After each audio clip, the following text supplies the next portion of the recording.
We are live for episode 136 of the Wise Guys podcast. I am your host, Brandon Capozziello, and here with me back again is Mr. Romaine Davis, Yes, FLB. sir. We are going to everybody, the precipice.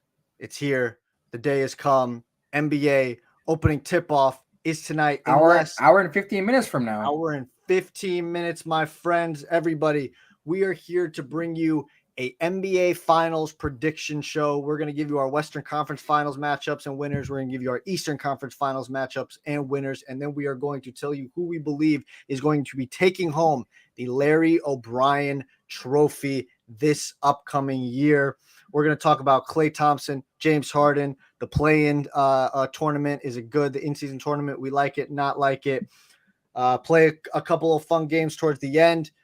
But before we get into all that, please, if you guys are watching this right now, give us a thumbs up, like it, subscribe if you are new, share the content, and go subscribe to Romaine's channel, FLB. Link is in the description. Go follow us on social media. Links are in the description for our personals and the Wise Guys themselves.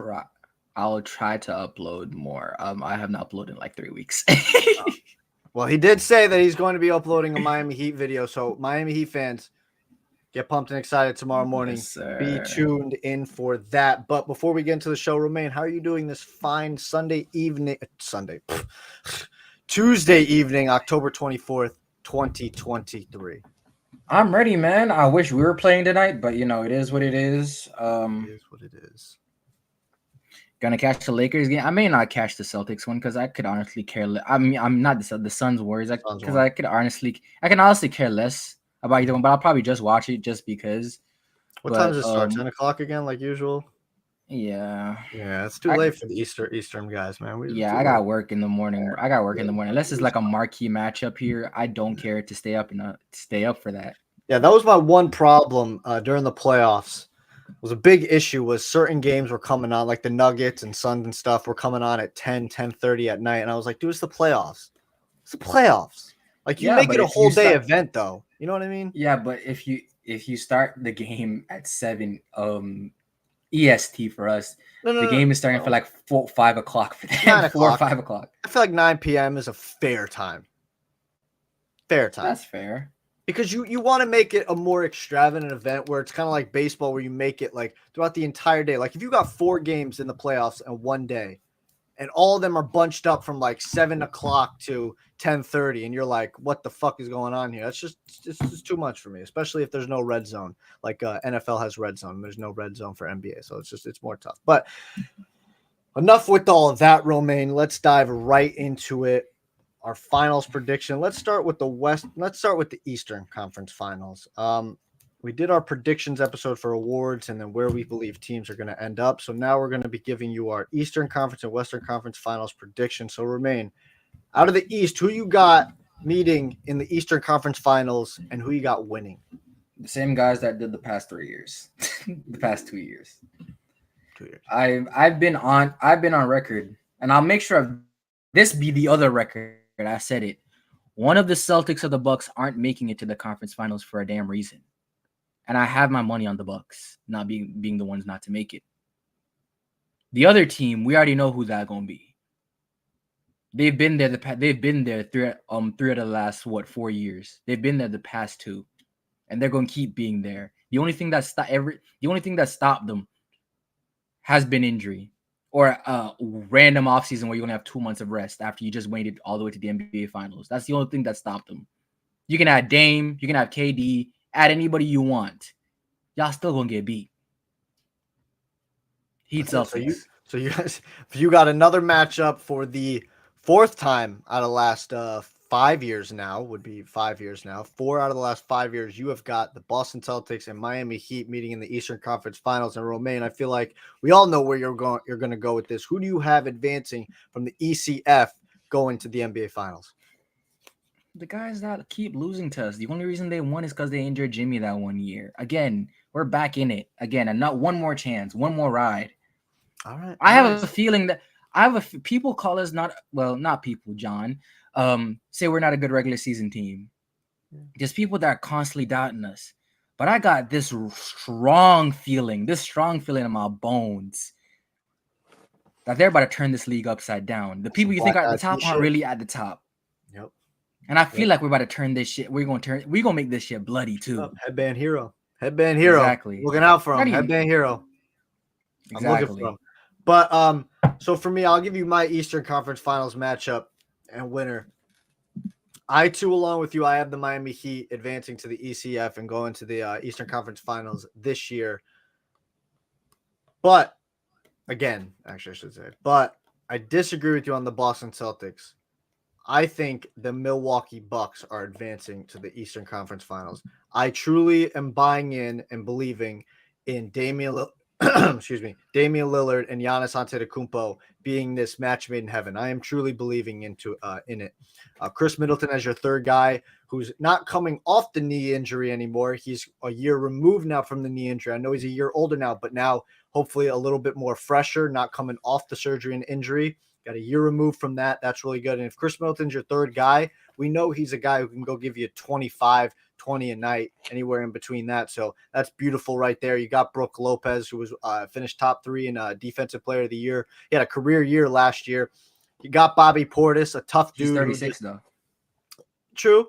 But he had a career year last year and he was 35. So we'll see about that. You got Bobby Portis, who I like to picture as a championship guy. A championship guy. He's a guy that a certain guy like that is you want somebody on that like that on your team. A guy like a Bobby Portis, a guy like a Patrick Beverley, a guy like a Pat Connaughton, people like that, scrappers and guys who are just going to fight and get in your face and are versatile, right? And you knock down shots. You got players on that team. I know the head coach is a little worrisome as a rookie, but I think Giannis, I think Dame, match made in heaven. So I've got the Milwaukee Bucks and Miami Heat meeting up in the Eastern Conference Finals. And listen, it might be sacrilegious, Romaine. It truly might be. But I have the Milwaukee Bucks advancing to the NBA Finals in a close Game 7, a dog fight, if you will. Milwaukee Bucks and Miami Heat. If this goes down to a Game 7, we're not losing. I hope you know that. If this goes to a Game 7, I'm just saying, we're not losing. Listen, that's why I'm saying it's a 7-game series. So in a 7-game series, that Game 7, it comes down to that. It kind of becomes more like the NFL, where it's not a single game elimination, but you know what I mean. That is the do or die game, as Romaine pulls out his change. So I got the Milwaukee Bucks advancing over the Miami Heat in a close Game 7. And listen, it's the early predictions. I know I might be sacrilegious going against my own Miami Heat, but I am buying in. I really am into the Damian Lillard and Giannis Antetokounmpo hype. I truly am. I really am. I'm buying into the hype for the regular season. I think they're going to struggle a little bit out the gate, or maybe they come out. But I feel like they're going to struggle a little bit out the gate, and then somewhere between Game 20 and Game 20 to the rest of the season, they're just going to cook. But I'm not too much. I'm not. I feel like once you get into playoff time, we're gonna really see the wear and tear that's on Chris's legs. Brook only got a couple good years left in him. Dame has been. People don't like to talk. Dame's been injury prone the past couple of years. Let's be real. Yes, we know he sat out. He sat out because they asked him to for one of those years, but he's still been injury prone the past couple of years. Let's make that clear. Giannis is the biggest wild card because if Dame is not on the floor, it's over. If he is on the floor, Giannis becomes that much more effective. But also, he's always found a way to hurt himself going to somewhere in the playoffs every year too. Against us in 2020, he missed the last game. He missed the last game or the last 2 games. 2021, he got hurt against the Hawks. Yep. And Chris Middleton had to go nuclear to keep them in it. You had to go toe-to-toe with Trae Young. Yes. 2022. I don't think he got injured 2022, actually. I think he stayed healthy. The year they lost to the Celtics, the year Chris Middleton got hurt. Okay, so yeah, Chris Middleton got hurt. Okay, yeah. Yeah, he still got hurt. He still got That was when that's when Holiday was asked to be the second guy, and he literally came up smaller than Yeah, and Giannis was bleeding. Giannis got popped a couple times. He was bleeding. So even this past season got hurt. The play style is a little reckless. You can't always count on him to always be available during later rounds in the playoffs. He's better, yeah. And Boston, for some reason, health has always been on their side. Other than like Robert Williams, their 2 main guys or their 3 main guys has just always been able to stay healthy. And they're young. So that's why I have them over them. Listen, I hear you. I'm big on the Celtics too. Like I've said, those are the 3 teams right now to beat in the Eastern Conference, and I've always been massively high on the Celtics. I believe they're going to be in there. This is a close race. It's a 3-team race, and it's a very close race in my opinion. And you're not getting any argument from me on the Miami Heat. So keep making your argument. That you're preaching to the choir. But let's move on to the Western Conference. Romaine, who do you got meeting in the Western Conference Finals, and who you got winning? I'm gonna sound like a broken record, but I'm not gonna lie. I got a remix of last year. I think the Lakers having a full offseason, adding Gabe, adding Torian Prince, adding Christian Wood, another year with Hachimura, Austin Reeves you can show that he's gotten even better in FIBA and is coming in even better this year. Yep. You can handle missing AD and LeBron for a couple games here and there with this team now, and they can still win a couple. I do think the Lakers and I still think LeBron is still freaking LeBron. So I do think the Lakers can definitely make it. And the Nuggets are just the Nuggets, bro. A buzzsaw an offensive team, underrated defensively. People talk about they losing depth with Bruce Brown and Jeff Green. You have Christian Braun coming in to fill in. You have Christian Braun, Kamchar, the new rookie that they just had that was going crazy in preseason. The team just knows how to develop. The team's fine. Yeah. Like that team, going to this year. Go ahead. Going to this year, you have a team like Phoenix. You have a team like Golden State, team like Phoenix and Golden State, which I really think are the only 2 other like competitors for those spots in the Western Conference right now, and they're injury prone and old. Yeah. Listen, that is the crux of the Western Conference. So here's where I'm going. I got the Denver Nuggets. All right, so there's no craziness out here. All right, Denver Nuggets are going to be in the WCF. Once again, you got Jokic, the reigning finals MVP. You got Jamal Murray, who I'm a more believer in than a lot of other people, and I wear that proudly. I wear that fucking proudly because he is that goddamn dude. I like Jamal. I just don't like putting number 2s over proven number 1s. Yeah, what proven number 1s are we? Like who? You have him as a top 5 point guard in the game right now. Top 3, I think, don't you? Or top 5? He's top 5. I don't know about top 3. Maybe. Dame, Steph, Luka, Ja, Trey. Like what? What are we doing? Trey, definitely. I'm taking him over Trey. That's insane. 100%. What the fuck is Trey insane. Done? What is Trey done? What's Trey done? He's made it to the ECF as a number 1. What's Jamal done as a number 1? What's Jamal done as a number 1? He hasn't been able to show it, but I believe that he could be a number 1 just like Trae Young could be. That's the difference. Is you don't believe that and other people don't believe that. I do believe that. I believe Jamal Murray could be a number 1. I'm not saying he would be a Steph Curry number 1, but you're telling me this man who did a freaking 30-point and 10 assists, I believe, 50-49 in the Western Conference Finals, can't do what Trae Young did, who's one of the most inefficient players in the NBA, high turnover guy, turns the ball over at an insane rate, leads the league in that, and he's the worst defender in the NBA. Yeah, that guy. Of all of the inefficiency you talk about and the turnovers, he still consistently leads a top 10 offense in the NBA every single year, and is literally by himself. He has no set. Yes, and he's the guy. So you're telling me take Trae Young out and you froze a little bit, so I don't know where you are if you're still here with me, Romaine. But take Trae Young out and put Jamal Murray in that situation. I believe the second player does he have on the roster that can take away any attention from him. You're lagging in and out, Romaine. I can't hear you. But I'm telling you right now, okay? This is what I'm saying. If you take Trae Young, take him out of that situation, you put Jamal Murray in that situation, I believe Jamal Murray could do what Trae Young did. That's it. That's all. And Romaine is gone from us. He will be back soon. But moving on from that debate, I was going through it. Romaine's back. He's loading up. There he is. Oh, my fault. What's going on? Yeah, I was just saying I don't agree, but not a lot of people do. Not a lot of people do.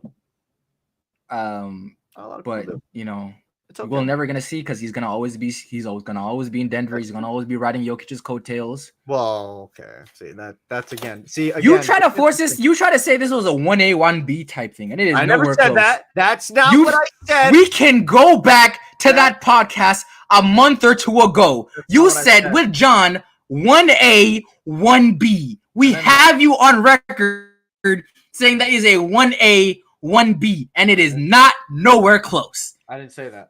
What I said was it could get to that point. If they keep winning and he keeps doing what he's doing, you cannot deny Jamal Murray. If he does that, yes, I can. Yes, I can, because his co-stars averaging 30, 13, and 9 throughout an entire postseason. Co-star. Wait, hold on 1 second. Hold on. Time out.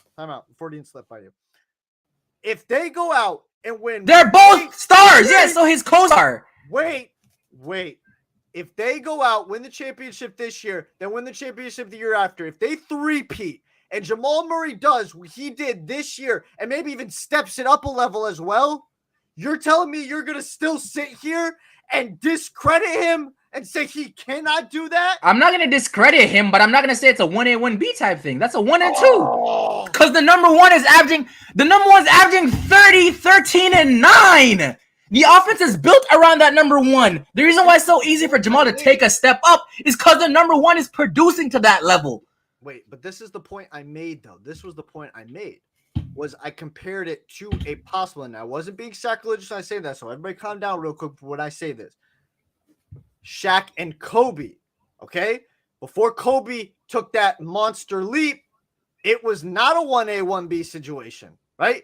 We were talking about, well, we weren't because we weren't around then. We were little babies then. But they were talking that, listen, there ain't even close. It's what we're talking about right now with Jamal. I'm just saying, if they go out 3-peat and he does 30-10 with 50, 40, 90 again against these guys, you cannot keep sitting there and denying this, man, that he wouldn't be able to go through crazy?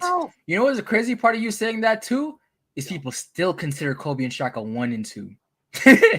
People still consider Kobe and Shaq a 1 and 2. So maybe I consider them a 1A, 1B type thing. I consider them 1A.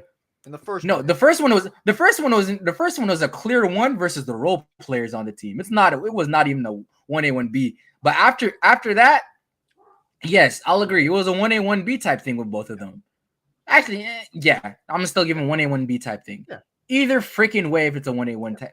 But here's the thing, right? Jamal isn't producing the level of fucking Kobe Bryant right now. He really isn't. Let's be 1,000% real with ourselves. Well, okay, that's fair. I'm not gonna sit here and be sacrilegious. And Jokic is producing to the level of a Shaq. He is. That's what I'm saying. That's why I made that comparison. But I'm not gonna sit here and be sacrilegious. Okay, but I'm just saying, 30-10, 50-49er, 40-90 in a Western Conference Finals speaks for itself. Did he average that? Huh? Did he average that? A 50. He averaged a 50, 40, 90, and I'm pretty sure he scored 30 points. If I'm not mistaken, it was 10 assists as well. You double check me on that, but I'm pretty sure I'm correct on that statement there. I am. Oh, trust me, I'm already on my way to doing it. Western Conference Final. Because I don't think he averaged that much. I'm pretty sure that's what he did. But we got to one team of my playoff series.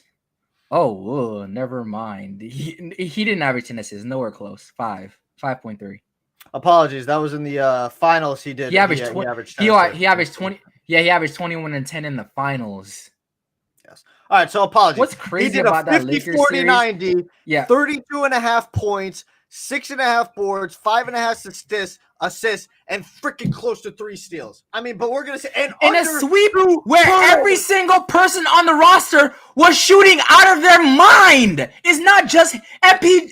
Let me look at MPJ right now, because I'm pretty sure MPJ was shooting near 50% from 3 in that series. I want you to let people know, if you go look at, if the Nuggets get to play the Lakers every single series, they'll be the greatest team of all time. Because the level they played to beat the Lakers in 4 is absolutely freaking absurd. Romaine, Minnesota, not Minnesota. Yeah, against Minnesota, 43% from 3. Okay, against the Phoenix Suns, he shot 36 from 3. That was his lowest. Then he shot 40.5% against the Lakers, and then he shot 39% against us in the finals. So I'm just saying, you're not going to sit here and say, "Oh, he did that against the Brandon, everywhere else." No. Brandon. He didn't do that. Brandon. And you're not going to sit here I'm and not tell sitting me here. that he didn't make clutch ass and big ass shots on his own, creating his own shot. Brandon. Two things. One, I'm not going to sit here and tell you Jamal Murray isn't great. He's fantastic. He's a number 2. That's what he is. He's a number 2. And it's going to stay, as long as Jokic is on his team, he's going to stay a number 2. Yeah. But I don't want this discourse to become a thing where let's be real here. 20 versus Minnesota and 27 versus Phoenix doesn't compare to him averaging near 33 against the fucking Lakers. Like, we have to look at the difference here in the level he played in different series. He was going freaking nuts. Yeah, but like he's still like yeah, he averaged expecting Jamal to produce 33. Expecting Jamal to produce 32 and a half is basically expecting Jimmy to replicate what he did against the Milwaukee Bucks, but over multiple series. I think what's fair from okay, Jamal Brandon. Jimmy averaging 30 for a series is cool. 38 is nuts. That is nuts. Him averaging 26. Jamal averaging 26 for a series is fantastic. 32 for him is nuts. Wait, but I never said he was going to average 33. Okay. If you want to ask me what's fair this year, what did he average for the regular season last year? He averaged 20 points. 20. He was coming off an injury. He wasn't playing too great certain parts of the regular season. He was coming off the injury. And he was also, he finally had come back from the injury. So again, coming off the terrible knee injury, doing that in the playoffs. Now, what I expect from him this year is a jump. Anywhere from, I think, 25 points at least, and 6 to 7 assists on above 45, anywhere from 44 to 46% shooting from the field, and then obviously his regular from the free and 3-point line, which is, very good efficiency. But let me get. You know what's crazy? What's crazy? But you know what's crazy? He's still gonna be a number 2 because the number 1 guy on his team is averaging 30, 13, and 9. That's fair. I never said that though. I'm just saying we can't keep denying this, man, if they keep doing this. Now, Denver Nuggets, Western Conference Finals for Brandon. The matchup I got going up against the Nuggets in the Western Conference Finals. Call me crazy. Phoenix. Tell me I'm a loon. Say, Brandon, you have been bamboozled and hoodwinked for another time. I don't give a fuck. I'm doing it again. The Los Angeles Clippers are going to be in the Western Conference Finals taking on the Denver Nuggets. I know what I saw. I know what I know, and you all know what we know, and we all know to be the truth. Okay? I expect a healthy season. We have not seen a healthy run, except for the bubble, which admittedly all of them did not want to be there. Okay? We have not seen that run.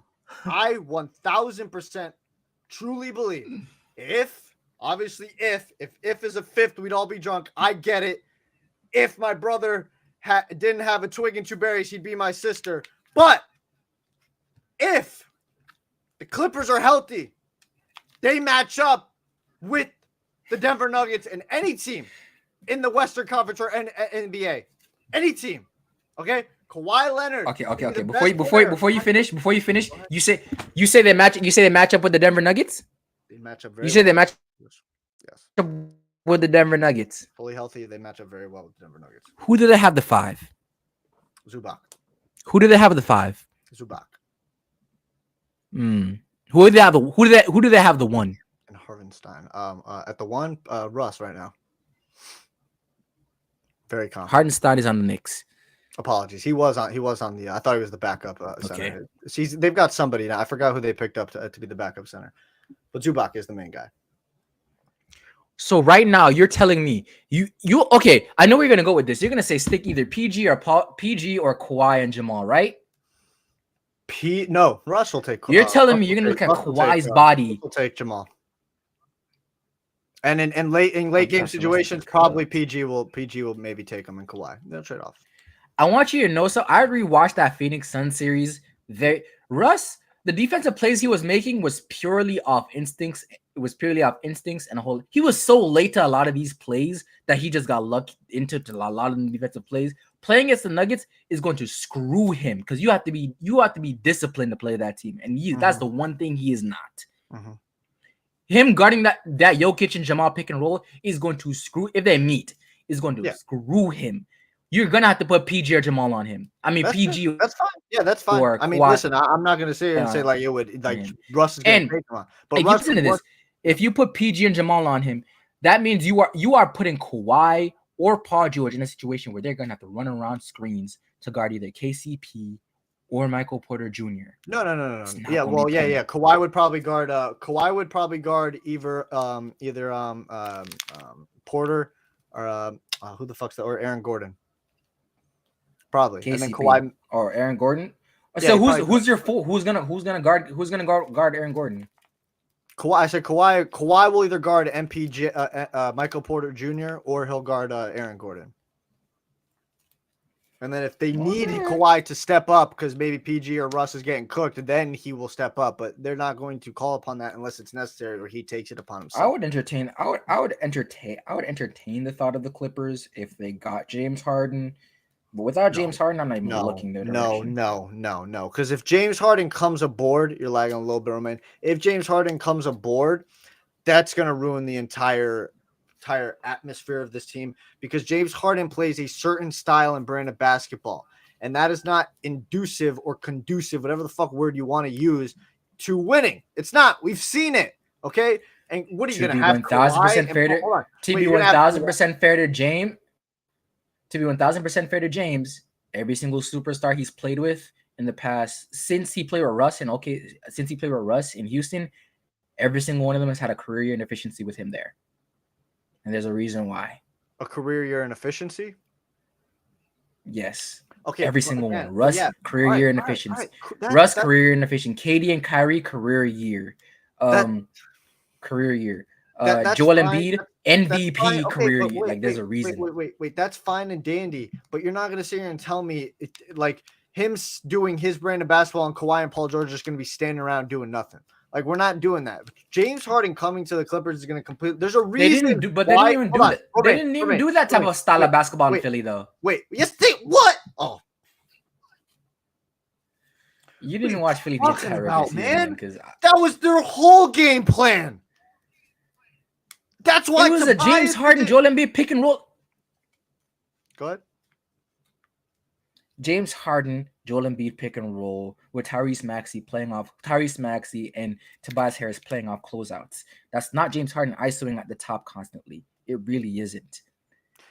Okay, but by what I mean by that brand of basketball, I am including the pick and roll with Joel Embiid in that ISO situation. And again, I'm going to say it again.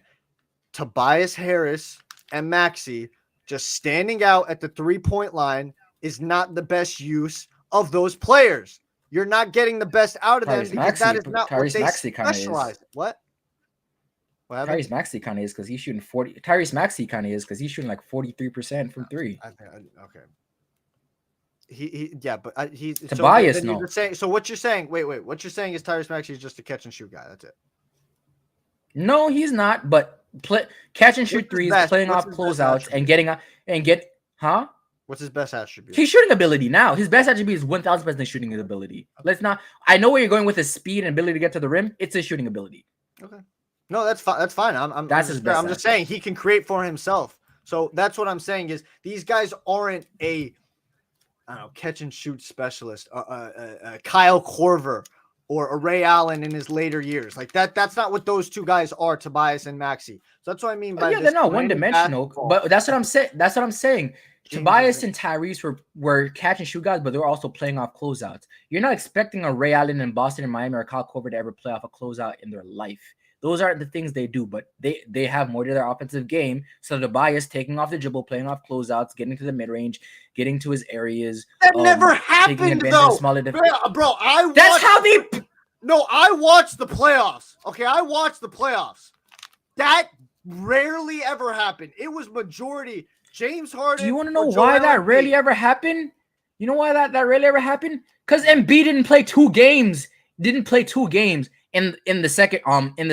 What show did he become? When he came back, they were trying to force feed him the damn ball because they didn't have a big, but because they didn't think Al Horford could handle him, and it just didn't work out that way. But it wasn't James Harden spamming ISOs at the top. Okay, but agree to disagree. I don't want James Harden in a Los Angeles Clippers uniform. He's not going to help that team win. He's not going to make that team. And there's no argument for you to say that James Harden is going to make that team better in terms of attitude, in terms of environment, and in terms of just style of play and making that team better basketball. Nothing about James Harden improves that fucking team. Because you want to know something why? You want to know why? No, they need a playmaker. Hold on. And Skip Bayless has been making a great point, and I'm about to steal one of his lines. James Harden, oh my God, has loser intangibles. That's James Harden. At his absolute best, that's James Harden. He's got loser intangibles. So I'm not going to take him and put him in a Los Angeles environment with the Clippers, with Russell Westbrook as well. No way, no how is that going to work. No. So my pick, again, is the Denver Nuggets taking on the Los Angeles Clippers. I'll agree with you on one of them. The other one, you're drunk as shit. Yeah, we'll see. If they're healthy, you're going to see that. That's all I'm saying. And in the NBA Finals, I have the Milwaukee Bucks taking on the Los Angeles Clippers. And Los Angeles Clippers winning the damn thing. Obviously, all predicated on health. That's all I'm saying. I feel this, but also personal bias. I just want a rematch of last year, but with Tyler this time, just to really see what would happen.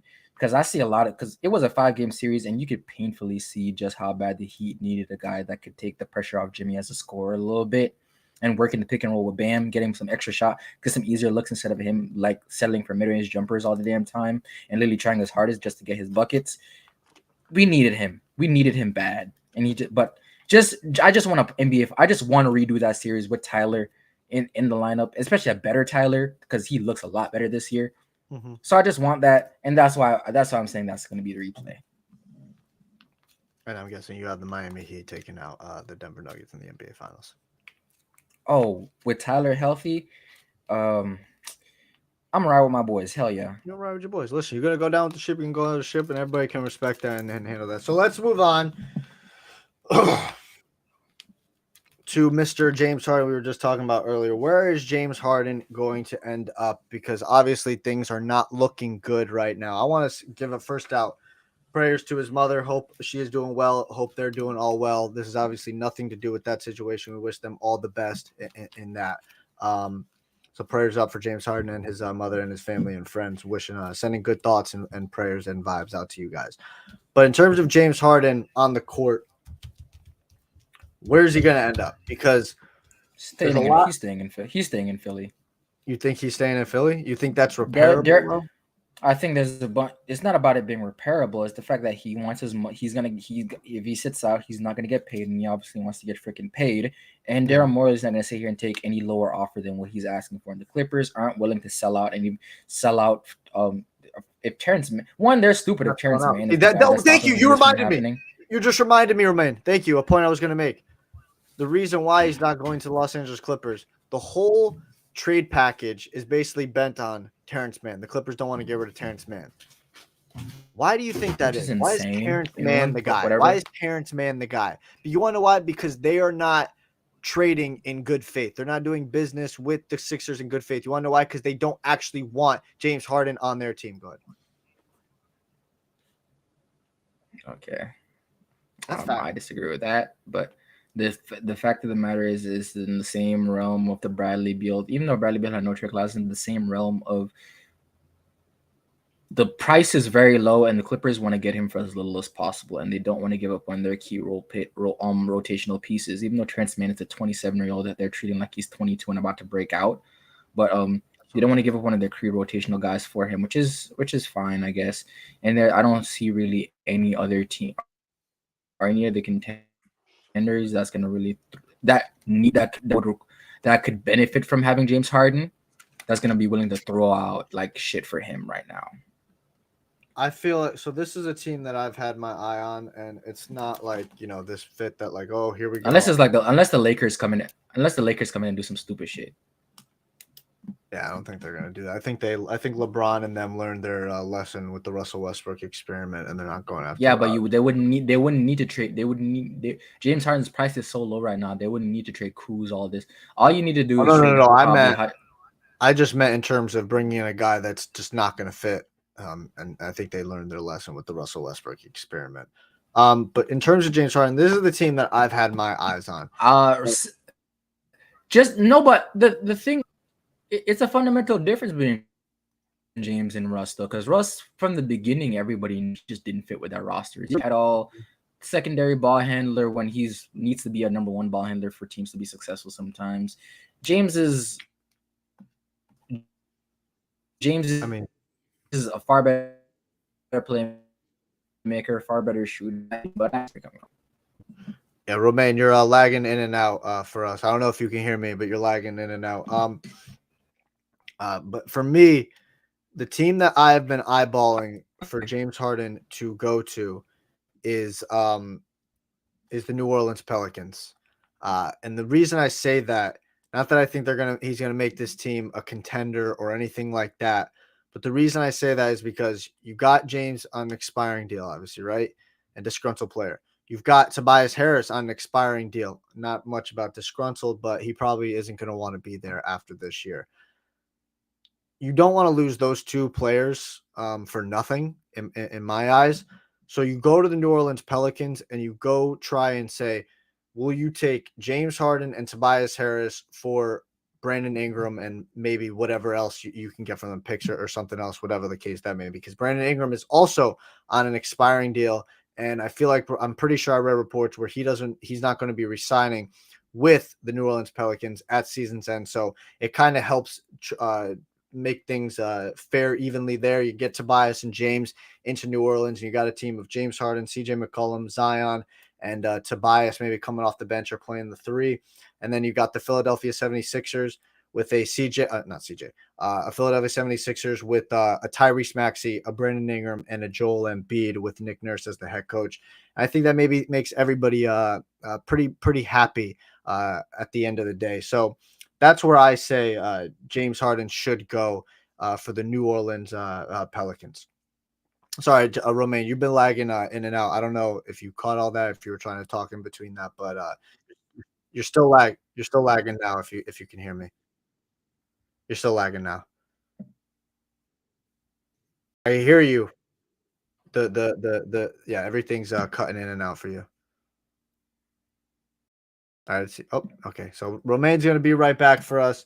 But let me know what you guys think in the comments below. Sorry for the technical difficulties the last two episodes with Adrian and Romaine. We're gonna try and get those things situated and fixed out. But let me know what you think of the New Orleans Pelicans. James Harden to the New Orleans Pelicans. I just feel like it's kind of a fair thing where you go Brandon Ingram for James Harden, Tobias Harris, and maybe you add a couple of picks and certain things like that to help even out the trade and whatnot. So that is where I would go with James Harden is the best bet. I don't know if obviously don't know if the Pelicans are going to be interested in James Harden. I don't know if he would want to go to the New Orleans Pelicans because they've got their own issues down there. But that's where I've got the James Harden kind of ending up because I don't know how this is going to work out in Philadelphia. I really don't. I know I had a talk with Hawk a couple of weeks ago. Shout out Hawk Hoops. Go follow him and go subscribe to him on social media and YouTube. But I just and here is Romaine. He's going to try and make it back. Let's hope everything's fixed. Yo, what's going on, man? Good. We're good. Looks to be good now. Yeah, I was about to say, do you think? I mean, right now, Brandon is still I think he's 20. Do you think even if he's on an expiring deal, do you think that's the best? James is the best they can do for Brandon right now? Because I can think of a couple teams that can throw a little bit more, especially if they can get a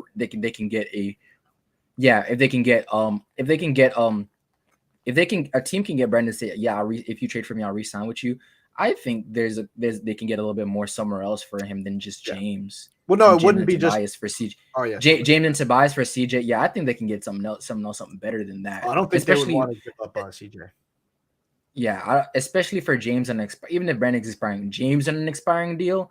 Yeah, I don't really see the Pelicans wanting that. Yeah, no, that's fair. Listen, especially with all the drama they already have to deal with Zion. Exactly. They don't need James Harden drama too. Yeah, I touched on that when you were coming in and out. Yeah, because the Pelicans got their own shit that they've got going on down there. So again, like I don't know if James even would want to go there. I don't know if Ingram would want to go to the Sixers. I don't know what they would want for Brandon Ingram. I'm just throwing it out there that I feel like this is kind of expiring deals matching up. Disgruntled. Guys don't want to resign. Maybe you swap and a new change of scenery helps out with those guys. But that's all I was just throwing out there for those guys. Because other than that, I really don't know if I see a situation for James Harden. Because obviously he wants to contend for a championship and he wants to get paid, right? I feel like getting paid is probably number one priority for James Harden, then contend for a championship. So like I just don't know where he goes from here now. Because I really don't think the Clippers are trading with good faith. I just really don't think they actually want him. There's a reason why Terrence Mann is the sticking point. Hint, hint, wink, wink, cough, cough. They don't actually want him. Maybe the Minnesota Timberwolves, make a trade for him. I don't know. Throw certain teams out like that could maybe help use a guy like James Harden. But yeah, I'm at a loss for words a little bit with James Harden because I don't know how he stays in Philadelphia with all the bullshit that's gone on, and I don't see another place for him to go. So that's where I'm kind of at right now. For me with it, just logically, I don't see a lot of teams in the like. I'm looking down the long list of teams. You have maybe Atlanta, trying to find another backcourt pair with Trae Young to try and get something going there. That'd be a terrible match. I'm never gonna say anything's a terrible match because I thought James Harden and Russell Westbrook would have been a terrible match, and they worked really well until Russ got hurt before the playoffs. So not really. I'm not really gonna say it because for all James's flaws, and people talk about his ISO game and not being able to play with other ball handlers. He's done it well, and he's always found a way to mesh and be very portable. He's always found a way to at least make his game mesh with the other star that's there, or at least make each other better, which is fine by him. So I just don't see a team that's gonna be willing to give up much more that would sweeten the deal outside of the Clippers for him. That would make sense for Philly. And as of right now, we know the Clippers are sticking on their whole thing here, and I don't think they're gonna budge unless it's trade deadline. They're like, screw it. But yeah, I don't think he's gonna get traded until the trade deadline. And two, I just don't. I would bank on him being in Philly 60% versus 40% getting traded. Yeah, that's completely fair. And listen, Rachel Nichols brought up a good point earlier there. I know she's a controversial figure, but she brought up a good point earlier this morning. Not really. No, I'm not saying maybe not with you, but in general with people. She brought up a good point of Ben Simmons when he was dealing with his stuff with Philadelphia. He racked up $19 million in fines for not playing. So could we see the similar thing with James Harden? I don't know, but at some point when you have multiple players doing that to Philly's front office and the team, you have to start questioning like, what's the actual problem over there? Because there shouldn't be multiple different guys doing this to y'all. Like I get it, Ben had his behavioral issues before this. But then you have it's a different front office. Elton Brand, Sam Hinkie is gone. So like you can't even use Drew or Andre's view of that team. But yeah, I just don't. You know what? Perfect would look at it. There's no way you can have a player like Jimmy that has a problem with the franchise. That the moment he leaves, he's successful as hell. There's no reason a player like James that's been successful everywhere he's went, let's be real, and then come here and then it's a whole new problem. There's no reason why someone like Ben had those crazy seasons and then you get into the playoffs.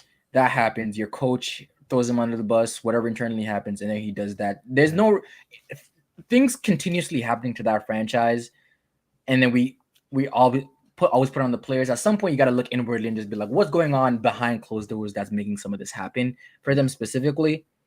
And I do think that's a problem with them. Well, that is a problem. And let's get on to another problem me and you are going to solve here right now. Over under total wins for the NBA season and the teams included.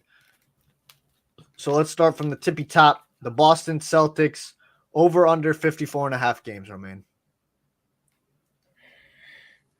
Over. I agree with you. I think they can get to 60 wins. I think that there's a good chance that they can get to 60. Next up, we got the Milwaukee Bucks, 53.5 over under.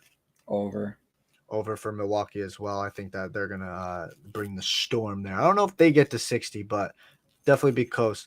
Next up, the reigning defending NBA champions, the Denver Nuggets, 52.5. It all depends. Is Jokic is in another conversation and they bring up his race again, and then he decides to quit playing basketball for like a month? I don't think if that's the case, then under. But if it's just a regular, perfectly fine season, he's playing great. Everybody playing great. Over. Yeah, I think they're going to get over, and I think we're in agreement that they're probably going to be the number 1 seed in the Western Conference. So definitely hit the over there. Phoenix Suns, 52.5. Same with the Nuggets. I'm going to go either right at or a little bit under. It's going to be close. It's a tough call because now we're getting into the teams that can deal with the injuries. 52.5.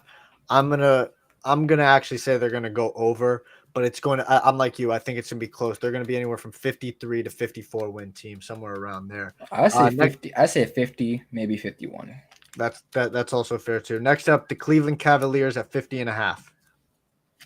They overed that last year, and they got. I would think they got better. One game, right? They 51, I think. No, 51. I thought they won 53. I'll check. Or is it 52 and 30? I'll go check it right now. It may be one, actually. I may be tripping. Nah, I can't pull it up for you that fast, so that's my bad. I failed you, Romaine, there. I'm going to hit the over on there. I think that they're a team that cares a lot more about the regular season than a lot of other teams. I think they actually have. No, they were 51. You were right. They were 51 and 31 over. Yeah, over. I'm going to hit the over there. Next up, we got the Philadelphia 76ers at 47.5. Under. You're going under. I'm saying.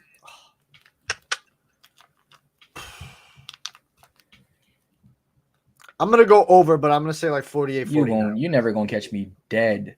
I wouldn't bet on it. I wouldn't bet on it. One with if there's a disgruntled James Harden's playing and he's sabotaging them, way under. If he gets traded and you'll never catch me dead believing in a Joel Embiid led team by himself. Hella under. That's fair. Next up, we got the Golden State Warriors 47.5. Not gonna lie, that seems like a perfect spot for him, but I'm gonna say 47.5. Yes, sir. Over to 48. Over to 48. I'm with you there. I think it's gonna be pretty close. I think that they can get to 50.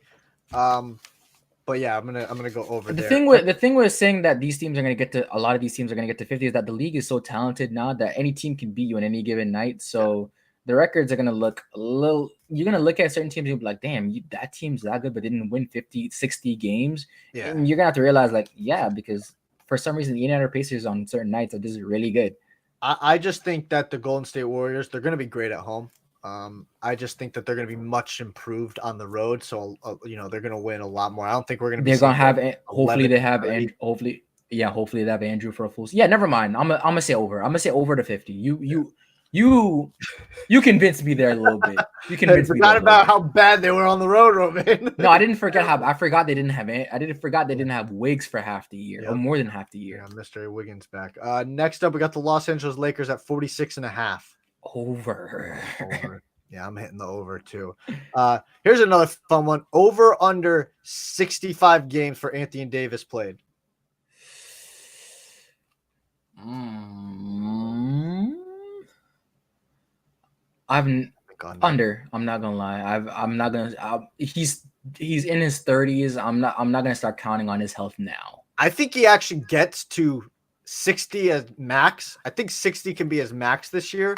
But it's gonna be close. I know Stephen A. and Shannon Sharp have a bet on it, and Stephen A. keeps saying you're gonna lose that bet by Valentine's Day, buddy. You're gonna lose that bet by Valentine's Day. And listen, the odds are in his favor, right?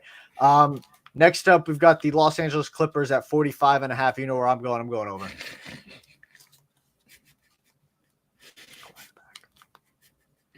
Let's skip this. You already know what I'm saying. Over. You know it's over.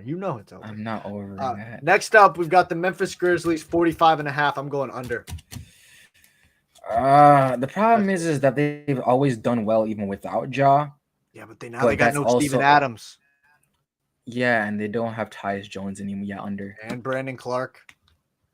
Oh yeah. Oh hella under. Never Oh, mind. yeah, they're going under. I'm telling you, it's gonna be bad. You missing Ja for 25, Brandon Clark for probably half the season, maybe, and when he comes back, he's not gonna be really anything. And Steven Xavier Adams is out Tillman the as your entire 5. season. Yep. Xavier Tillman as your full-time 5, and if he gets Dude, hurt, a you lot have of people are Jaren Jackson saying, a Jr. lot of at the people are 5. singing that guy's praises. Yo, this guy's locking Anthony Davis up. Xavier Man. Tillman, yeah, but I mean Xavier Tillman is good. He's not starting entire season starting 5 good. Next up, we've got the New York Knicks at 45.5. I'm going to give them the over. They're another team like Cleveland. They care a lot about the regular season. They're going to be tough. Thibs is that guy. They're going to have the guys fighting. So 45.5 over. I don't think they get to 50, though. The problem is that a lot of the lower seeds in the East got a lot better too, and they got to the 50s by beating up on a lot of those teams. Yeah, I'm gonna say I think they're going to be like relatively the same, like 47 wins like last year, somewhere around there. I don't think they get to 50, but yeah. I'm gonna be that guy. I'm gonna say under. I'm gonna be that guy. Fuck the Knicks under. Next, hey, listen, I'm right there with you. Orange and blue skies. Next up, we've got our team, the Miami Heat, at 44.5. I'm smashing the over. I'm gonna say this is gonna take a while. I'm gonna say this right now. The reason y'all motherfuckers got away with the fact that they're not a You muted yourself, Romaine. You unplugged your own mic when you're about to go in. Take your time. Take your time. You can't hear you yet. You can't hear you. We can't hear you, Romaine.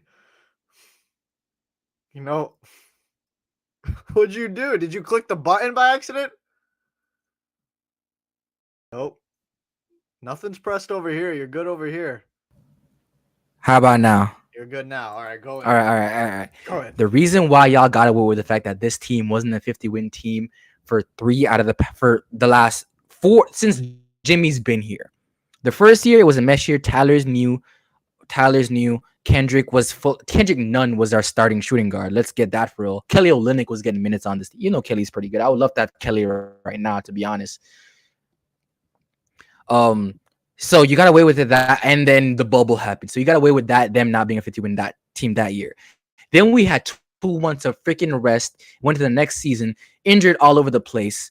You got away with it last year. The one full year we had PJ Kyle fully healthy. Team was rocking. They were a 53-win team.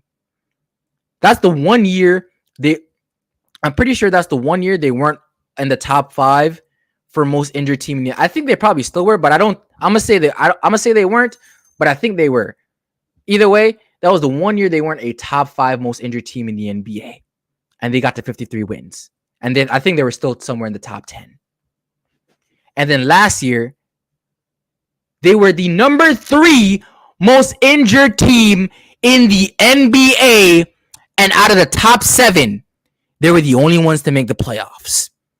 They got healthy during the playoff. We lost Tyler, but they got mostly healthy outside of Tyler for the playoffs, and Jimmy got hurt too, and they destroyed you motherfuckers. They stayed healthy this year. They were a 50-win team. That's all I gotta say. That's all he's got to say about that, and I'm right there. Over. OVER. Over. Listen, I'm right there with you. I believe in Eric Spoelstra. I believe in Himothy. I believe in Bam. I'm starting to believe a little bit in this guy named, new nickname Headband Hero. Everybody, start remembering this is the anthem, Romaine, for the Miami Heat. If Mr. Tyler Hero, Headband Hero, starts to perform at the level we all expect him, and he expects himself to show up at, the anthem is going to be Hero by a band named Skillet from 2009, 2010. I need a hero. Just saying. Next up, we've got the Sacramento Kings at 44.5 over under. Look, Sacramento was one of the healthiest teams in the NBA last year, and they had one of the best offenses in the league last year. They had one of the worst defenses. With all that being said, I don't believe they're going to replicate a lot of the success they had last year. I don't. I'm gonna go under. They were at 48. I would not be surprised. I would not be surprised if they're a playing team. Yeah, that's what I'm saying. Listen, we talked about it last week, and that's where I was riding with it. And I actually had a Hawk from Hawks Hoops. Shout out him on the channel a couple weeks ago, and we talked about the Kings. And I posted a video about the video about the segment about it where we talked about it. And I got a couple of little haters in the comments saying, yo, what are you doing to the Kings? They go, blah, blah, blah. Listen, some respect to the Kings. I just feel like the West is back, and they're going to take a little bit of a step back, a regression. And I've got them finishing 44.5. They got to 48 last year. I'm going to hit 42. the under. I'm going to hit the under. I think that they get to 44 wins, actually. I think that they get to 44. Next up, we've got the Minnesota Timberwolves, 44.5. I'm smashing the under. I'm smashing the over on that one. They got 42 last year. Yeah, and that's what Cat out for majority of the season. Yeah, I'm smashing Cat? You're a Cat?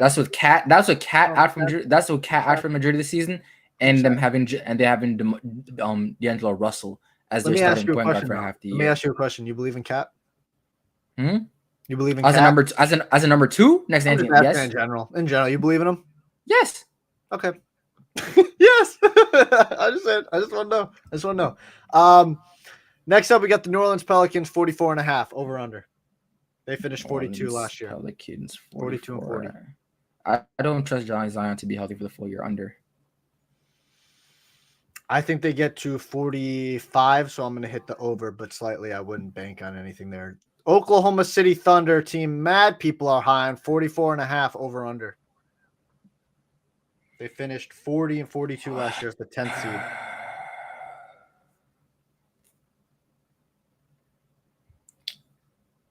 Over. They have to. To justify the hype, they have to get over 45. They have to get 45. To justify it, they got to get to 45. Y'all, I'm going to say this right now. Y'all OKC apologists out there. Y'all better hope and pray. I don't want to hear this team makes the play-in and we all throw them a goddamn fucking parade. If they don't make the playoffs this year, I'm done with the Shai Gilgeous top 10. That man should not be named or mentioned in that conversation ever again if they don't make the playoffs. He's still going to be named. He's still going to be named in those I don't care. I'm calling them all out then. Like I did this year. So y'all better hope the Oklahoma City Thunder make the playoffs. Not the play-in. Playoffs. Next up, we've got the Dallas Mavericks at 43.5 over under. Under. Wow. I don't believe in Dallas at all. Again, I'm going to go over, but I'm going to say 44 or 45 wins. I'm not going to go massively over. They might finish 43. It's not something I'm massively high on. Next up, we've got the Atlanta Hawks going down a little bit at 41.5. We got that. They finished. I'm not going to lie. The Hawks used to be boring in mid. They're not just boring. They're not mid anymore. I love the offense that Quinn Snyder's implemented for them. I love Jalen Johnson. I think they got Onyeka Okongwu on a freaking steal, 62 mil, especially for a young guy like that. I think it's an addition by subtraction getting rid of freaking John Collins. I'm gonna go over. I think they get back to the playoffs this year. Yeah, I had them. I forget exactly where I had them finished, but I'm gonna say over. I think that I think they firmly get back to the playoffs this year, not a play-in team. They were in the playoffs last year. I think that they get to 43, 42 wins, something around there. Atlanta Hawks over 41.5. Next up, we've got the Indiana Pacers at 38.5. People high on them. Low for Indy, and I love them. I'm gonna say over because I think they can get to 500. Okay, they can get to 41. I'm gonna say over. I think I'm gonna agree with you. I think they get to 41, 40 wins. Next up, we've got the Brooklyn Nets at 37.5. Under. They finished 45 and 37 last year, but I'm pretty sure if I'm not mistaken, after that trade, I forget the record they have after the trade. It was Mikal Bridges led offense was 29 out of 30. Yeah, so I'm gonna say, I think that they can get to 38 wins. So I'm gonna say 38 for the Brooklyn Nets. Slightly over. Listen, if we're saying the Celtics and the Bucks are gonna be 60-win teams, and like the Heat are gonna win 50 games, and the Knicks are gonna win like 47. Some teams got to lose a good amount of games, and I feel like they're gonna be. You know what? Brooklyn Nets under 37.5. Next up, we've got the Chicago Bulls at 37.5. Get the fuck out of here. Well, they are. You want it? They doubled down and extended Vooch. Like, no, get the fuck out of here. Under. Big three. That's the big three. What you talking about? Didn't they re-sign Kobe White? I like Kobe White, actually. I do like him. Get the fuck out of here, bro. Under. Maybe I fell in love This is with another year of Patrick Williams having to sit there, be a lottery pick, and have to sit there and be the fourth guy in the offensive pecking order. Behind Zach LaVine, DeMar, and Vooch. Vucevic! Yeah, get the fuck out of here. Big Vooch. He's going under. I think they're going to be right around 37.5. So I'll be safe and bet the under. Another team that a lot of people are high on, young team, a team that I tweeted about Mr. Jonathan about, the Orlando Magic at 37.5. They finished 34-48 last year. So can they improve 4 games? I think they're going to be a play-in team, but the thing is, I think the play-in is going to kind of be a little bit sucky this year, simply because I feel like the top dogs in these conferences is going to beat the shit out of the lower teams. Yeah. The top 5, top 6 teams are going to beat the shit out of them lower ones. And you're going to see some teams that are like 30, like the 10th seed is going to be like a 30, 32, 34 win team. And I think Orlando is going to be one of those teams. With that being said, I'm going to take the over. I believe in Paulo. I believe in Franz. Full season of Markel. I believe it. I believe in Anthony Black. I think they did. I think Jet Howard is the shooter they should have drafted. That I think they should. Did they have? Was Grady Dick already picked before? I think Grady Dick was already picked. But Jet Howard is a nice shooter out of Michigan. I think out of Michigan that they have in the roster. I think they fixed some of the problems that they do have, and I think Markel is going to look great in a full healthy season. Wendell hopefully doesn't go. Jalen Suggs took a nice little jump with his shooting last year, and he's great defensively. Hopefully he stays healthy. If they're able to stay healthy, I think it's an over. Yeah, I think that they're going to be just around 37 wins. I'll say over just for you people out there that are really high on the Magic. So let's hope that they can get over because, a lot of people have been singing their praises lately. And speaking of Mr. Grady Dick, a guy who I'm just truly believe he's either going to be like really, really good to great, or he's going to be an absolute bust. The Toronto Raptors at 36.5. I didn't even need to hear it. Under. They have. Let me tell you this right now, because I have a guy that I'm cool with on Twitter. His name, he has a YouTube channel. I think he has like 40K right now. One of the bigger like documentary style NBA creators named 2-for-1. He's a Raptors fan, and he loves talking about this team. I'm gonna say this right now. They were struggling last year with Fred as their point guard. They have no point guard. They were struggling hella hard with Pirtle at the 5 in the preseason. You have a full season of that man. They have no shooting. You barely have a bench. Precious Achiuwa is not what you think he is. People talk about Pascal, talking about 3-level. He's not a 3-level scorer. The man can barely shoot. Let's be real here. He's shooting sub 40% from mid-range and shooting sub 35 from 3. The only saving grace is if Scotty Barnes takes a really nice leap. And I think Scotty Barnes' growth is going to be incremental. Like he's going to take a really good little jump and another good little jump. But I don't think he's going to take this gigantic leap. Under. I hear you there. I'm going to go under for the Toronto Raptors as well. Who's the guy you just named? I was just about to say something. You named Scotty Barnes. Who you named before that? Precious Achiuwa, Scotty Barnes, Pascal. Oh, that's what I wanted to say. Bring up the Patrick Beverley quote. Patrick Beverley, who made a quote recently about saying there's no dogs on the Toronto Raptors. Like if he saw Pascal or OG in an alley, he wouldn't be scared. There's no dogs on it. Put the dogs in the Sixers. If I saw Patrick Beverley, Joel Embiid down a dark alley, I wouldn't get scared either. Actually, never mind. Joel Embiid is 7 feet. Let me not say that. 100 pounds, fucking mammoth of a man. Next up, we've got the Utah Jazz at 35.5. Under. Yeah, under. They're in full rebuild mode, and that's really just where they want to be. Is Laurie on a contract year? I don't know. I thought they signed him. If they re-signed him, then under. If he's on a contract here, I may go the over because he may go crazy. Nah, I'm definitely going still under there. But next up, while Romaine is searching that for us, the Charlotte Hornets at 31.5. They finished 27-55. Oh, he's up for an extension. He's up for an extension. So you're going over 35.5. You think they win 36 games or more? I mean, he's locked in. He's locked in for this year and next year, but they can extend him at the end of this year. I think he's on a gun for an All-NBA team. Okay. That's why. I don't think he's going to make that. But the Charlotte Hornets, where are you going? Under or over, Romaine? 31. Under? Under. Yeah. I mean, listen, this is, I believe LaMelo's up for his extension. And like I've said, once he gets that extension, maybe a year or two in, probably just a year, and he's going to be, get me the fuck out of here. Houston Rockets, 31.5, over under. I want to believe in Houston. I really do, because I love Jalen Green. I think he gets a little too much hate. He's way too young, and I think he's getting the same Anthony Edwards treatment, where the first where they just treat him like shit until they break out. And like I think Dylan Brooks get a lot more hate than he should. But Fred looks awful, dog. He really does. Fred looks bad. Şengün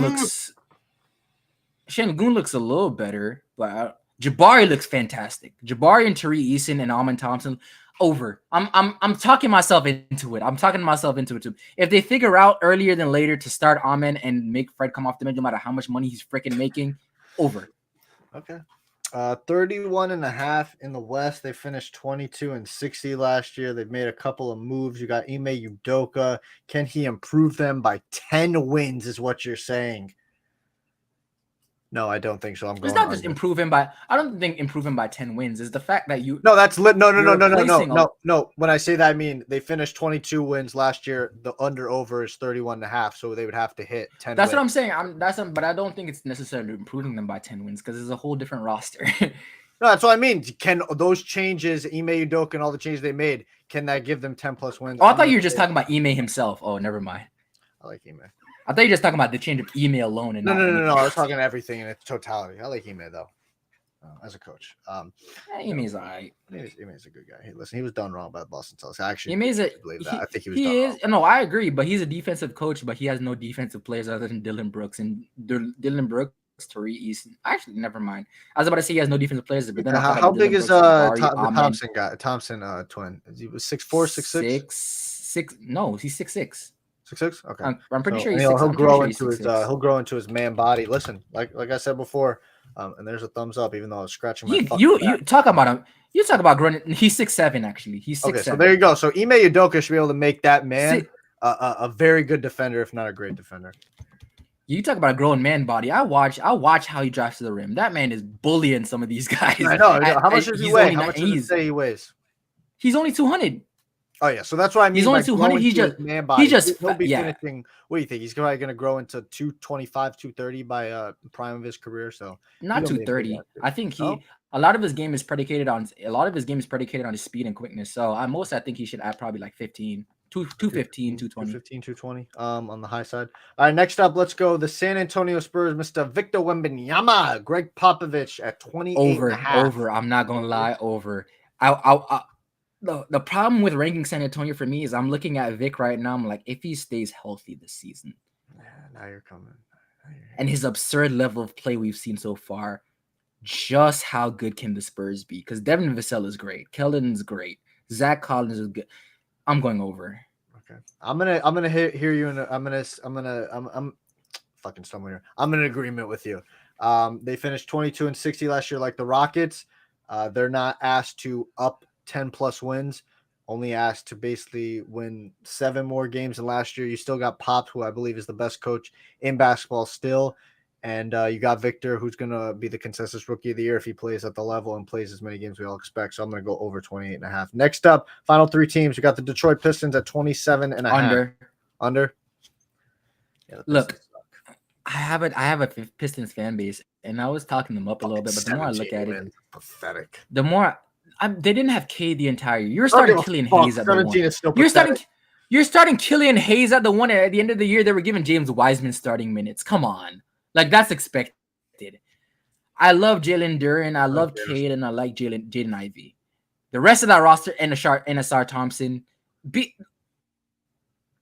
Isaiah Stewart is okay. They get the second. The rest of that roster. Huh? They got the second overall pick. The Pistons. The second pick? What? When did the Pistons pick? No, they got the fourth. No, they got the fifth. They got the fifth. They got the fifth. They got the second Thompson twin. Lows, dude. Finished 17. No, it doesn't. What? Asar's great. No. I'm saying in terms of where they lasted, because because they're 17 wins. So like in the NFL, they would be getting the number 1 overall pick. 17. Yeah, it was San Antonio. They Portland shouldn't have been up there. San Antonio, Charlotte, Portland. Yeah.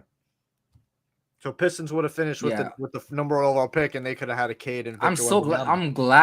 I'm glad they didn't. I would not want to see Victor on that team. I'm not gonna lie. Victor and Cade? I'd rather him in San Antonio. No, I think for Victor, he ended up in the right place. So you're going under 27.5. I'm in agreement there with Detroit Pistons. They have been a fucking mess since like the mid 2000s, maybe late 2000s was their last hurrah. Next up, we've got the Portland Trailblazers at 27.5. I'm going under. It's fuck Portland for life, and I mean that with my entire heart and being. I hope it burns. I truly do. I think people are like looking at them as the Utah Jazz, where they come out gunning and then they just slowly taper off the year. I hope they just suck for the entire year. I have absolutely zero, and I mean zero belief in DeAndre Ayton. Like absolutely none. And I hope I want it to stay that way. I've fallen off on him. Yep. Yeah, and it's gonna stay that way. And I truly hope nothing but the worst for that franchise. Yes. I am in agreement there. It is truly nothing but the worst, barring any health things. I want everybody to stay healthy, but I want everybody to stay healthy. I want them to still suck. And I want Scoot Anthony. I want Scoot Anthony and Shaden Sharp to find the way out of that franchise. Oh, they're probably gonna leave. They're gonna leave. Yeah. Yeah, it is truly fuck Portland for life. And that is full Miami Heat bias. I don't really care. I don't care. That I just really mean that. It has nothing even to do with your fan base. It's literally just your GM. Fuck Joe Cronin. Yeah, it is. It is Joe Cronin too. At the absolute core. Because he fucked you guys on getting what we were gonna offer you, which would have been at least 3 first-round picks, and ruined a chance at Damian Lillard ever coming back to Portland because I don't think they really care about the fact because they have DeAndre Ayton now and all of that, and they're probably gonna get a nice little return from Malcolm Brogdon if they decide to trade him, which is cool. Still, if he can pass a physical. I think 1,000%. I think they made the right decision in trading him to the Bucks specifically because I think they got more outside of Drew than what they would have gotten outside of trading Tyler. Still, fuck him. Yeah, fuck him. Last team, Washington Wizards, 23.5. Under. Jordan Poole is gonna have a crazy party, but under. Yeah, I mean, I don't know if you already saw the clip. I forget his teammate's name. I think it was Adja. Danny Abdia. Yeah, Abdia. Abdia. The weird last. Apologies. His first name's David, right? Danny. Okay, I'm just calling him Danny. Deni, I think. Danny. Apologies, Danny. You already saw him. I don't know if you saw the clip of him while Jordan Poole like jacked up a shot or whatever it was. Already basically. I don't know why he's getting mad because Danny, he's like a 20. Because he's a teammate, and it's like, yo, like let's play some bad. Like you weren't getting the ball when Beal was here. Why the fuck do you care when Jordan's here? I'm just saying it's just not a good look. That's all I'm saying. It's not a good look. And I feel like we're probably in more for that. But now when he looked at him and laughed and said, "Nah, nigga, you good?" I'm like, okay, yeah. I'm going under as well. Jordan Poole, like I said, is probably going to go crazy, but definitely under. Let's see. What else you want to we've gone pretty long today. Do you want to wrap it up, Romaine, or you got a basketball game coming on? What else is on the the game is about to come on, but what's on we got like the Klay thing. The Klay thing Klay? is one the one thing I want to talk about the Klay thing is specifically you, because I got a gripe with you. All offseason, we were talking about this whole who do you pick between Klay or Jordan Poole shit. Now they didn't want to extend that nigga. They don't want to extend him. Yeah. The whole point of getting rid of Jordan is just to appease Draymond. And we heard everything that happened. Jordan got the steady end of the stick because all he was doing was talking trash, just like Draymond did. And Draymond brought shit that was happening at his house to practice to punch that nigga, and completely destroyed their relationship. Steve Kerr had them try to repair it, and Draymond's like, no, I don't want to fucking do it because he want to be a big ass freaking baby as a grown ass fucking man. Yeah. Hell no. The Warriors did him dirty. So freaking dirty. And that is why I hope Klay leaves. I hope he gets a bag somewhere. And I hope we watch the demise of that freaking franchise. Because we watched them. Baby freaking Draymond. Watch him send KD out the door. Now watch him send Jordan out the door. And now Klay's gonna get screwed over because Draymond's ass needs to get paid. No. Fuck that entire franchise. So is that, you just wanted to make that statement? There was no question. I was out the whole summer. I've been on Jordan Poole's since this incident happened. I'm like, no matter what there's no way he said anything so crazy in practice for Draymond to steal off on him like that. No matter what. Yeah. And for the entire season, for him to be getting as much slack, especially for the playoff performance and all the things did when all those things internally was happening with this team, and for him to be the scapegoat, get sent away for a 38-year-old CP3, Love CP3. That's some bullshit, and they know it. Okay. That's all I got to say. I mean, I hear you. Is there anything you said directed at me? So you just wanted to make a statement? That's it? No. That's directed at you because you were on their side, especially with the whole Klay thing, picking him up. Yeah, but see, that's the thing. Is and overall, to anybody that was talking shit, that wasn't on Jordan's side, I immediately knew Draymond. Draymond's been the problem way too many times for this being the one time he wasn't the problem. I don't think I ever said that. My whole thing was if we're going, and that's my whole point was you guys were trying to make it a Klay and Jordan, like who do you get rid of? When I don't know where you guys were bringing Klay into this because Klay should have never been brought into this drama. It was always Dre and Jordan. And if that was the case, who are we going to pick? It's obviously going to be Draymond Green because he's more important and impactful and valuable to the franchise and to the dynasty and to the team than Jordan Poole. That was my whole point. That was my whole point. So I came at me. It's okay. Mr. Klay Thompson. I love Klay still. I hope he gets his money. I wouldn't be surprised if Klay Thompson and the Golden State Warriors figure it out and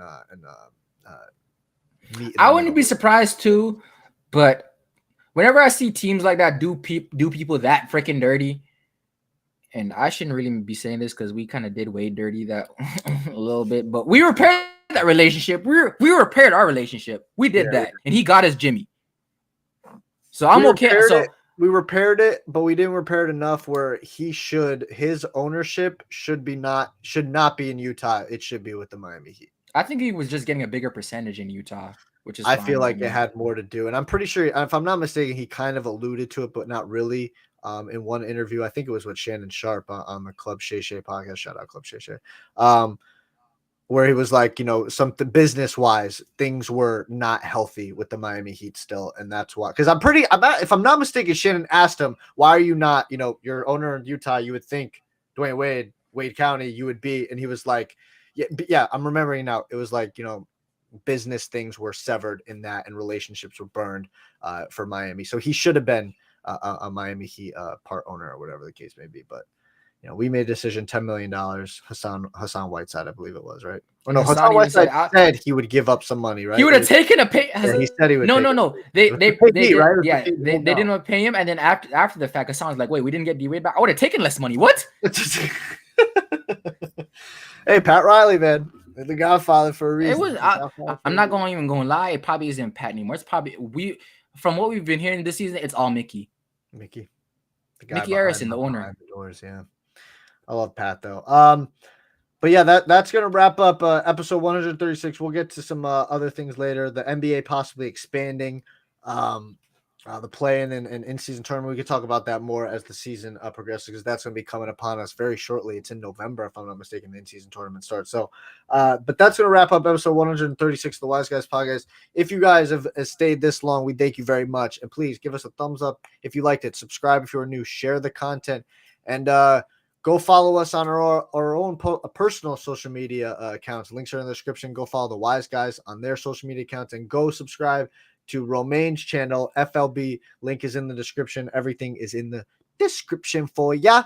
Comment along with us and tell us what you guys thought of all the topics we discussed today. Who are your finals prediction this upcoming year? We have got in a probably T-minus like 10 minutes, the Lakers taking on the Nuggets. It's going to be exciting. Tip-off is happening. Basketball season is upon us. We are in the middle of football season. MMA is getting big. boxing matches this Saturday. Big Tyson Fury versus Francis Ngannou. But I've been Brennan, and I will see you guys all Friday morning talking football with you guys. But I've been Brennan Capozziello. That was Romaine Davis, FLB. And we are Audi 3 Dowdy.